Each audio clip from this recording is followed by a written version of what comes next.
Merci de nous regarder depuis Kinshasa, la capitale de la République démocratique du Congo. Mesdames et messieurs, bienvenue à vous tous dans ce grand direct à la une de l'actualité. Le bilan de la tentative de coup d'État déjouée dimanche 19 mai à Kinshasa par les FARDC s'élève à 4 morts du côté des assaillants, dont leur leader, Christian Malanga, un Congolais naturalisé américain. Ce bilan a été présenté dimanche dans la soirée par le porte-parole des FARDC. Et puis en religion, l'archidiocèse de Kananga vient de connaître un nouvel archevêque métropolitain. Il s'agit de Monseigneur Félicien Tamboué Kassimbe qui remplace Monseigneur Marcel Madila. Parti en retraite, il a été installé ce dimanche à la cathédrale Saint-Clément de Kananga en présence de plusieurs autorités de l'église catholique, politique et d'autres confessions religieuses invitées pour la circonstance. Au Lualaba, Expertise France a lancé officiellement ce 20 mai l'atelier d'élaboration du plan local d'aménagement de Kolwezi. Ce projet est né de la collaboration entre l'ambassade de France et le gouvernement congolais. Son objectif est d'étudier le développement des Kolwezi et les entités aux alentours. Vous aurez les détails au cours de ce journal avec Linda Kalenga. Mesdames et messieurs, voilà tout pour les titres.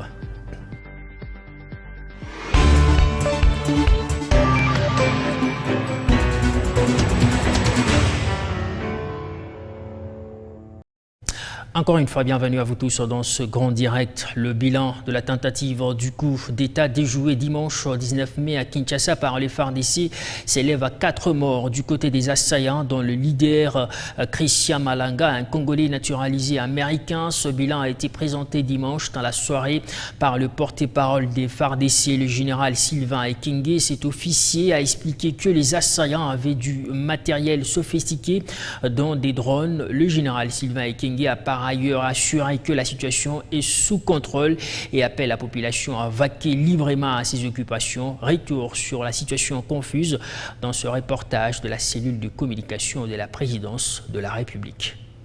Des coups d'État a été déjoué ce dimanche 19 mai 2024, tôt le matin par les forces armées de la République démocratique du Congo. L'opération menée par Christian Malanga, un ancien capitaine de FARDC, habitant les États-Unis à la tête d'une cinquantaine d'individus, a visé les résidences de la première ministre Judith Soumino, du vice-premier ministre Jean-Pierre Bemba de la Défense nationale et de Vital Kamerhe avant de cibler les palais de la nation. La résidence de la première ministre n'a pas été identifiée comme Jean-Pierre Bemba était absent de sa résidence. C'est hors la loi. Ont attaqué la résidence de Vital Kamerhe avant les palais de la nation. Le bilan fait état de 4 assaillants neutralisés définitivement et d'une quarantaine capturés. Le chef du groupe, Christian Malanga, a été neutralisé lors de l'intervention des FARDC au palais de la nation et un de ses lieutenants répondant au nom d'Aboubacar a été neutralisé par la garde de Kamerhe. Parmi les capturés se trouvent 3 sujets américains, dont le fils de Malanga, lui aussi de la nationalité américaine. Sur les assaillants, plusieurs armes, des drones, des brouillards, des signaux et des drapeaux d'Isaïr ont été trouvés. Voici ce qu'a déclaré Ezang Viatoshir Youssouf, coordonnateur et recruteur du mouvement. La t'inquiète, le président Bemba, Kamerhe, madame Premier ministre, en Angleterre. L'Andaïka, le mouvement, il y a ça, il faut que nous, ceux qui tout ça, là, oublié, ceux qui tout l'équipe, Kamerhe, tout madame Wana, il y a un prononcé comme président de la République. Je paye comme un news. Donc, quand il est origine haïtienne, à Zoroba, à Puto, au yé, à pouvoir courant qui a la américaine à Simana. Ils ont été américains. Et l'origine de la poisse, les alliés qui Congo, pas des ordres de l'équipe. Ceux qui ont changé, un mot quand ils connaissent, on a Zahir, des ordres doivent négocier là. L'origine Zahir, nous avons infiltré, Banini, Balati, Combat Congo. C'est que ceux qui te continuent dans le Congo, rien ne va changer.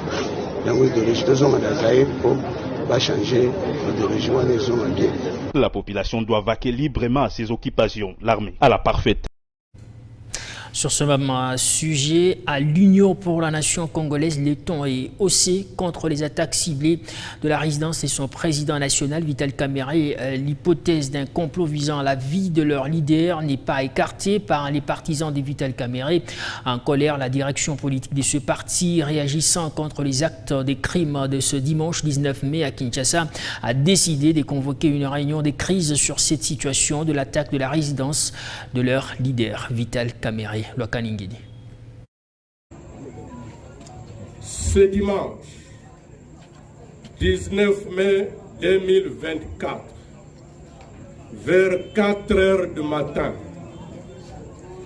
jour de la Pentecôte, un commando non autrement identifié, lourdement armé, a attaqué la résidence de l'honorable Vital Kamerhe Lwakaningi Nkingi, député national et président national de l'Union pour la nation congolaise, UNC en sigle. L'UNC condamne avec la dernière énergie cette attaque ignoble qui avait comme objectif l'élimination physique de son président national, qui n'a eu la vie sauve que grâce à la miséricorde de Dieu et à la bravoure de sa garde rapprochée, qui, après avoir abattu un assaillant, a malheureusement perdu dans ses rangs 2 éléments. L'UNC demande aux autorités compétentes de diligenter une enquête pour déterminer les auteurs. L'UNC félicite les forces armées de la République démocratique du Congo pour la promptitude avec laquelle elles ont pu neutraliser les assaillants qui, après la résidence du président national, ont tenté de déstabiliser les institutions de la République au palais de la Nation. L'UNC réitère son soutien indéfectible au président de la République, chef de l'État et commandant suprême des forces armées de la République démocratique du Congo, son Excellence Antoine Félix Tshisekedi Tshilombo. Enfin, l'UNC appelle ses cadres, militants et sympathisants au calme, à la retenue et les invite à suivre les directives des autorités du pays. Fait de la résidence des Vital Kamerhe à Kinshasa n'a pas laissé indifférente la fédération de l'Union pour la nation congolaise, UNC en abrégé, que dirige le secrétaire interfédéral Christian Massoudi Mouchikwa, qui était en réunion urgente ce lundi 20 mai après cette attaque de l'honorable député Vital Kamerhe et président national de l'UNC par des commandos non autrement identifiés. Au cours de cette rencontre, une déclaration a été faite. L'UNC condamne avec la dernière énergie cette attaque ignoble qui visait l'élimination physique de Vital Kamerhe et demande aux autorités compétentes de diligenter une enquête pour déterminer les auteurs. Suivez l'essentiel de cette déclaration lue par le secrétaire interfédéral adjoint en charge de l'administration, Sylvain Kazoul. Condamnons avec la dernière énergie cet acte ignoble et antidémocratique prémédité ayant visé l'élimination physique de notre président Vital Kamerhe avec tous les membres de sa famille. Exprimons notre vif soutien à notre président national Vital Kamerhe et demandons la tenue en procédure de flagrance d'un procès public afin d'éclairer l'opinion tant nationale qu'internationale. Demandons aux autorités compétentes de diligenter des enquêtes objectives devant conduire à l'identification des commanditaires pour leur traduction en justice. Exprimons notre indéfectible soutien au président de la République démocratique du Congo, chef de l'État, commandant suprême des forces armées de la République démocratique du Congo et de la police nationale congolaise, garant de la nation, son Excellence Félix-Antoine Tshisekedi Tshilombo, et à toutes les institutions de la République, et demandons par ailleurs que l'installation des bureaux définitifs du Parlement et Sénat soit considérée comme une priorité devant conduire à la mise en place empressée du gouvernement, tant attendu par tous les compatriotes. Mettons en garde et interpellons la conscience de tout compatriote, traître à la solde des ennemis de la République démocratique du Congo, voulant verser encore, toujours et davantage, le sang des paisibles Congolais pour valider les thèses éhontées de l'immaturité de la classe politique congolaise.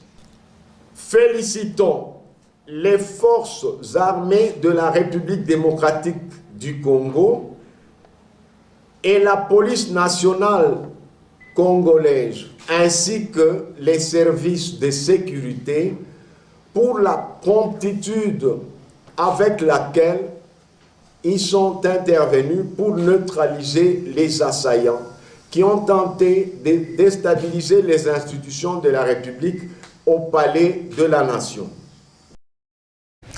On va parler autre chose à présent. L'archidiocèse de Kananga vient de connaître un nouvel archevêque métropolitain. Il s'agit de Monseigneur Félicien Tamboué qui remplace Monseigneur Marcel Madila. Parti en retraite, il a été installé ce dimanche à la cathédrale Saint-Clément de Kananga en présence de plusieurs autorités de l'Église catholique, politique et d'autres confessions religieuses invitées pour la circonstance. À cette occasion, Monseigneur Marcel Outembi, président de la Synco, a prêché pour l'unité au sein de l'Église catholique. Soleil Toumba Moufika nous fait revivre l'ambiance qui a régné. C'est une double cérémonie riche en couleurs à la cathédrale Saint-Clément de Kananga. D'abord l'intronisation de Monseigneur Félicien Tamboué Kassembe, 5e archevêque de l'archidiocèse de Kananga, puis la célébration de la fête de la Pentecôte. Dans la première phase, ces fidèles catholiques et plusieurs autres personnalités invitées pour la circonstance, venues de partout et sous les vigilants de son éminence, Monseigneur Fridolin Ambongo, ont assisté à cette intronisation qui commence par la lecture de la lettre envoyée par le souverain pontife confirmant Félicien Tamboué Kassembe comme archevêque de Kananga. Nous, vicaires du Christ, en accomplissant humblement notre devoir, nous demandons aux diocèses qui sont privés de pasteurs de désigner des hommes capables d'accomplir cette tâche. Maintenant, nous portons notre pensée à la communauté de Kananga qui, après la rénonciation de notre vénérable frère Marcel Madila Bassamouka, sans le manque de son évêque légitime. Mais toi, vénérable frère, qui a prudemment assumé les devoirs et les soins épiscopaux, tu sembles apte à cette affaire importante. Dans son homélie, Monseigneur Marcel Outembi, président de la Conférence épiscopale nationale du Congo, a invité le nouvel archevêque ainsi que tous les fidèles catholiques à travailler main dans la main. Il s'agira pour vous, comme pasteur, d'être parfois devant le troupeau pour montrer la voie. Le plus souvent, au milieu pour discerner avec les peuples synodalement quels sont les chemins à suivre. Et parfois derrière, non seulement pour ne laisser personne être distancé par les troupeaux, mais aussi pour bénéficier du flair des fidèles lorsqu'il faut repérer quelques raccourcis ou contourner quelques passages dangereux. Deux évêques, les supérieurs majeurs, deux anciens au diacre, de maman aux jeunes, tous ont juré fidélité à l'archevêque de Kananga. Pour votre mémoire, Monseigneur Félicien Tamboué Kassembe est né en septembre 1970 et entré dans la congrégation du cœur immaculé de Marie et a prononcé ses vœux perpétuels en 1996. Il a été ordonné prêtre au sein de cette même congrégation en août 2001. Le nouvel archevêque remplace Monseigneur Marcel Madila Bassaonke, parti en retraite depuis le 21 décembre 2022 et qui était à la tête de cette archidiocèse depuis décembre 2006. Plusieurs moments forts ont dominé cette célébration qui s'est déroulée sur l'esplanade de la pro-cathédrale Saint-Clément de Kananga, située au centre-ville.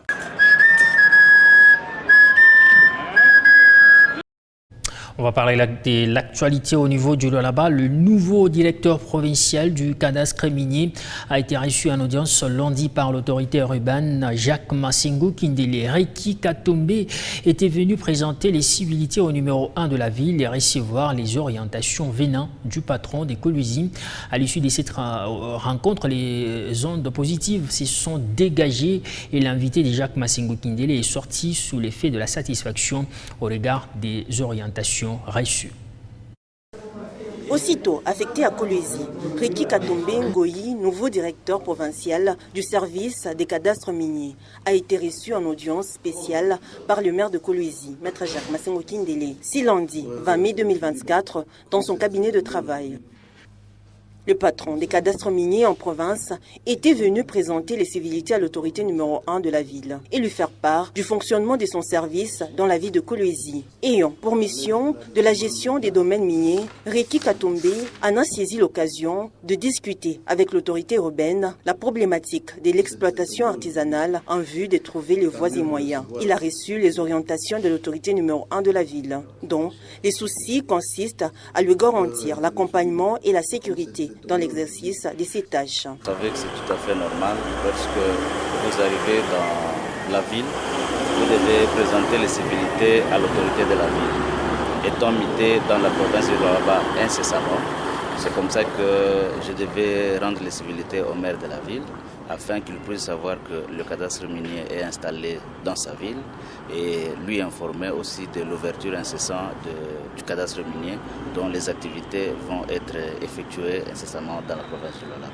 Au sortir de l'audience, le nouveau patron du cadastre minier en province du Lualaba a salué l'hospitalité et l'ouverture d'esprit du premier citoyen de la ville, Maître Jacques Massengo Kindele, qui salue l'arrivée du cadastre minier dans sa juridiction, qui va sans doute réglementer les secteurs miniers. Oui, exactement. Il nous a accordé l'oreille attentive et que nous avons parlé de problèmes relatifs au secteur minier dans la ville de Kolwezi. Généralement, les problèmes relatifs à l'exploitation artisanale. Nous avons essayé d'analyser, d'épingler et voir quelles sont les voies de moyens que nous pouvons voir pour essayer tant soit peu trouver une solution à ce problème. L'arrivée du cadastre minier dans la province du Lualaba sera sans doute la réponse aux cris des détresses des artisans miniers de la ville de Kolwezi. Et puis pour offrir un environnement de travail sain à ses collaborateurs, la chef du secteur de l'Ufupa a dépêché sur le terrain son secrétaire administratif accompagné de l'ingénieur de la société qui a gagné le marché pour la construction du complexe administratif de Moussokantanda qui va sortir de terre d'ici quelques jours seulement pour mener les études préparatoires du lieu devant la presse. Les émissaires de Laetitia Naouzi ont reconnu l'engagement remarquable de la première citoyenne de l'Ufupa à moderniser son entité. À Moussokantanda, cette étendue des 2 hectares va bientôt supporter la charge d'un complexe administratif du secteur qui comprendra 20 bureaux, des salles de conférences ainsi que des installations sanitaires modernes. Une initiative de la patronne de l'Ufupa, Laetitia Naouzi, qui a dépêché ses émissaires sur place accompagnés des représentants de l'entreprise commise à l'exécution des travaux pour des études préparatoires du lieu aménagé. Nous remercions avec vivacité la chef secteur, Madame Laetitia, pour cette initiative et surtout pour la confiance qu'elle a eue à notre égard. Alors à la population de l'Ufupa, nous vous rassurons vraiment que Shinap a vraiment la compétence nécessaire pour exécuter ce projet dans les délais et nous vous rassurons qu'avec toute l'équipe technique que nous avons réunie, le projet sera bel et bien exécuté. Faisant confiance en la femme qui agit sans promettre, les secrétaires administratifs du secteur de l'Ufupa et les secrétaires adjoints de la cellule de passation des marchés ont tour à tour exhorté la population locale à la bonne conscience pour ces magnifiques bijoux qui permettra aux collaborateurs de Laetitia Naouzi d'œuvrer dans de bonnes conditions. Chef de secteur Laetitia Kalukangu Naweji juu ya kuleta ko hii mabadiliko tulikuwa na njia ya bulongo yoi kaburimbo inaanza kwenda iko na panua. Je vais demander à nos communautés de l'Ufupa de remercier d'abord la chef secteur Madame Laetitia Kalukango Nawezi, avec l'effort qu'elle a fourni pour que aujourd'hui on commence à voir quelque chose qui n'existait pas dans son entité. Jusqu'alors, les actions menées par Madame le chef secteur Laetitia Nawezi mettent en lumière sa vision modernisatrice pour sa chère entité. On va quitter le secteur de Lufupa pour celui de Lulu, où Betty Kando Katoke reste déterminée à redorer l'image de son entité dans différents secteurs d'activité, notamment les infrastructures routières. Ce lundi 20 mai, la chef du secteur de Lulu a lancé les travaux des poses de la couche d'asphalte de l'avenue Mongadito au quartier Jolicite. L'asphaltage de cette avenue est un soulagement pour les habitants. À chaque jour qui passe, Betty Kando Katoke, chef des secteurs Lulu, s'illustre par des actions concrètes dans son entité. Plusieurs secteurs d'activité connaissent une transformation remarquable. C'est notamment les infrastructures routières. Après l'avenue Chansa, c'est au tour de l'avenue Mongadito au quartier Jolicite de recevoir la couche d'asphalte. Ce lundi 20 mai, Betty Kando Katoke a lancé ses travaux.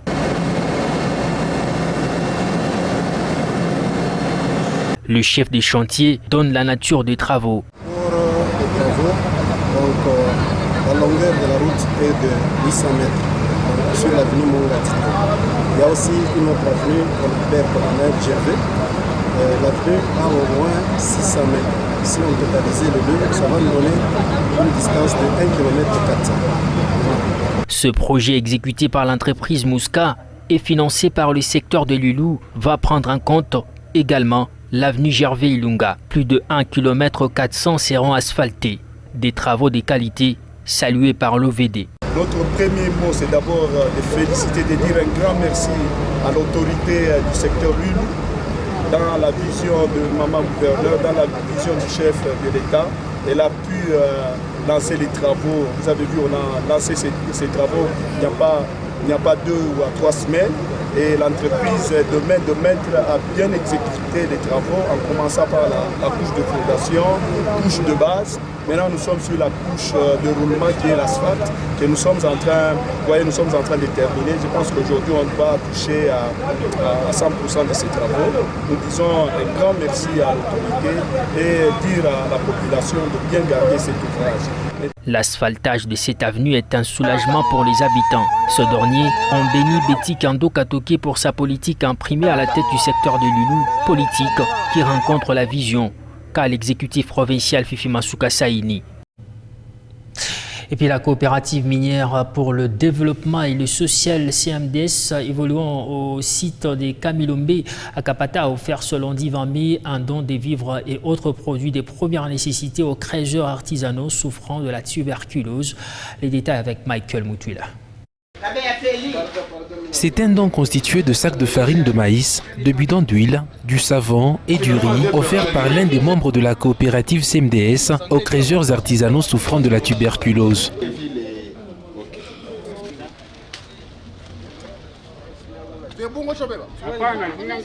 Ces gestes, ne pas le premier en faveur de cette catégorie de personnes, a fait savoir Marie Samba, chargée du social à la coopérative CMDS.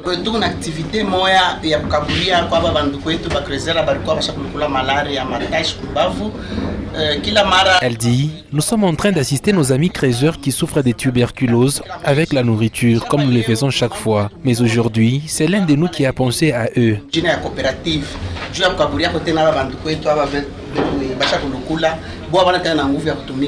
Un motif de joie pour les bénéficiaires qui n'ont pas manqué d'encourager l'acte posé par les bienfaiteurs. Nous sommes venus récupérer les dons de nourriture qu'on nous a amenés et nous leur disons grandement merci.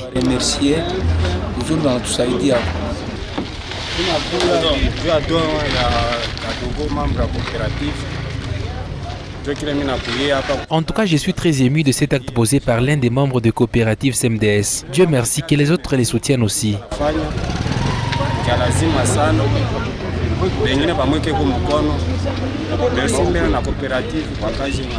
Ils sont environ une quarantaine de créateurs à bénéficier de cette assistance alimentaire de la part de la coopérative minière pour le développement et le social CM2S.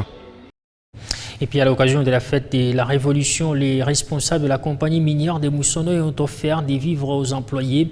Une remise qui démontre une fois de plus la volonté des dirigeants d'accompagner ces nationaux.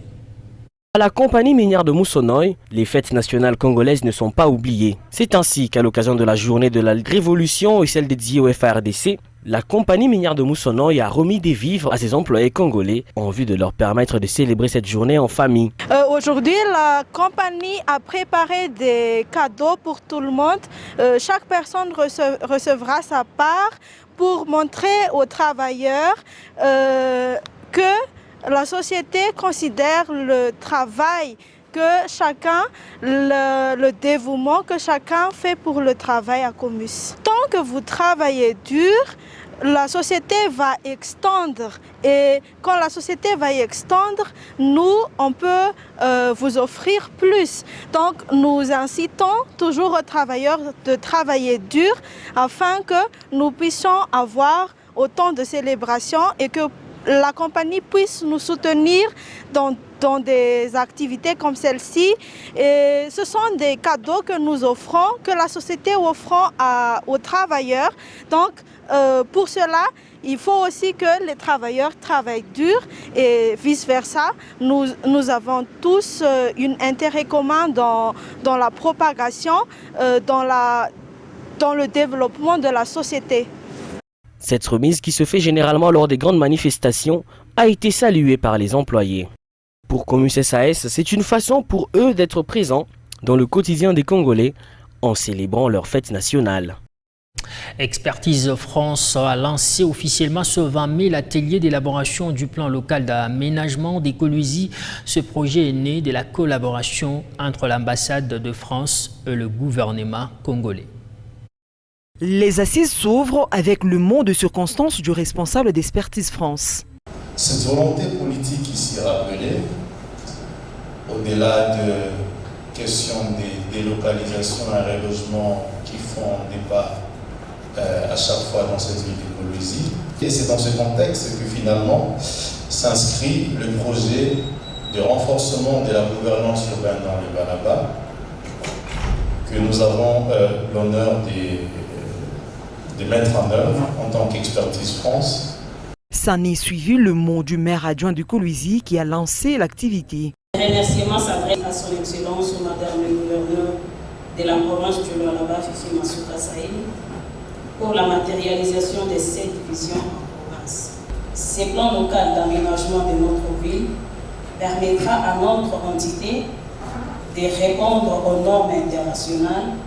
Pour sa part, le directeur régional de l'aménagement du territoire Grand Katanga a présenté la NAT, structure qui chapeaute et ses missions, parmi lesquelles figure la réduction des inégalités territoriales. Je vais vous présenter la NAT. Nous sommes l'Agence nationale d'aménagement du territoire, comme je l'ai dit. C'est un établissement public qui a été créé sous un décret 21/08 le 30 décembre 2021 par la vision éclairée chef de l'État, avec un objectif précis, aménager la RDC, particulièrement les Grands Katanga, au niveau social et au niveau économique.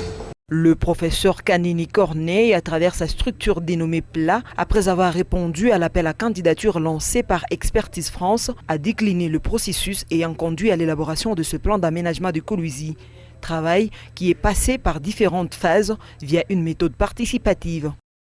Ce profilage urbain va porter sur les équipements. Il faut parler des équipements socio-communautaires. Après ces infrastructures, il faut les équipements. Ensuite, une équipe d'experts constituée des professeurs et chefs des travaux ont présenté les plans d'études pour le travail de terrain ainsi que leur mission. Parce que le projet que nous allons organiser, il faut savoir où viendront les financements pour mettre en œuvre ces projets. Par la suite, un travail en atelier avec différentes thématiques a eu lieu. Les représentants des ministres des Affaires foncières, de l'aménagement du territoire, les administrateurs des territoires, les chefs des secteurs et les autorités traditionnelles, les bourgmestres des communes ainsi que les représentants des différents services étatiques ont participé à cet atelier.